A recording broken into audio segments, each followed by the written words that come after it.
உலக அரசியலில் ஒரு மிகப்பெரிய பூகம்பம் வெடித்திருக்கிறது.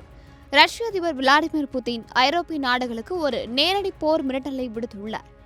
நாங்கள் ஐரோப்பாவுடன் போரை விரும்பவில்லை, ஆனால் ஒருவேளை ஐரோப்பா எங்களுடன் போரை தொடங்க விரும்பினால் நாங்கள் உடனடியாக தயாராக இருக்கிறோம். அதில் எந்த சந்தேகமும் வேண்டாம் என்று அவர் கூறியிருப்பது ஒட்டுமொத்த உலகையுமே அதிர்ச்சியில் ஆழ்த்தியிருக்கிறது. சில நாட்களுக்கு முன்புதான் ஐரோப்பாவை தாக்க மாட்டோம் என்று புதின் ஒரு எழுத்துப்பூர்வமான உத்தரவாதத்தை கொடுத்திருந்தார்.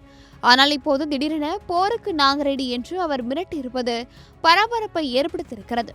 அவர் மேலும் சொல்லும்போது, ஒருவேளை ஐரோப்பா எங்களுடன் போரை தொடங்கினால் அதன் பிறகு பேச்சுவார்த்தை நடத்தக்கூட யாரும் இருக்க மாட்டார்கள் என்று ஒரு கொடூரமான எச்சரிக்கையையும் விடுத்துள்ளார். சரி, புதினின் இந்த கோபத்துக்கு என்ன காரணம்? இதுக்கு அவர் சொல்ற காரணம் உக்ரைன் போரை முடிவுக்கு கொண்டு வர அமெரிக்க அதிபர் டிரம்ப் முயற்சி செய்வதாகவும், ஆனால் ஐரோப்பிய நாடுகள் தான் அதை தடுப்பதாகவும் புதின் ஒரு பகிர் குற்றச்சாட்டை முன்வைத்துள்ளார். ரஷ்யாவால் ஒருபோதும் ஏற்றுக்கொள்ள முடியாத திட்டங்களை ஐரோப்பிய நாடுகள் முன்வைக்கின்றன.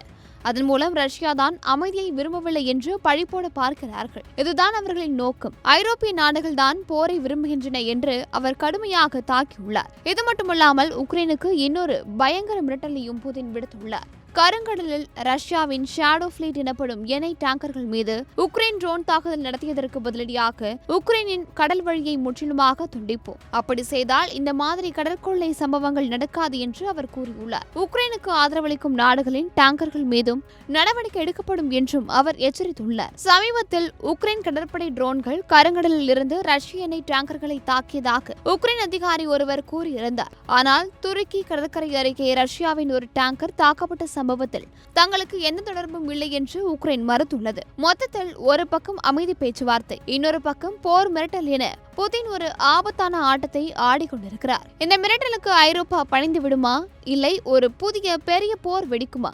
உங்களுடைய கருத்துக்களை மறக்காம கமெண்ட்ல சொல்லுங்க.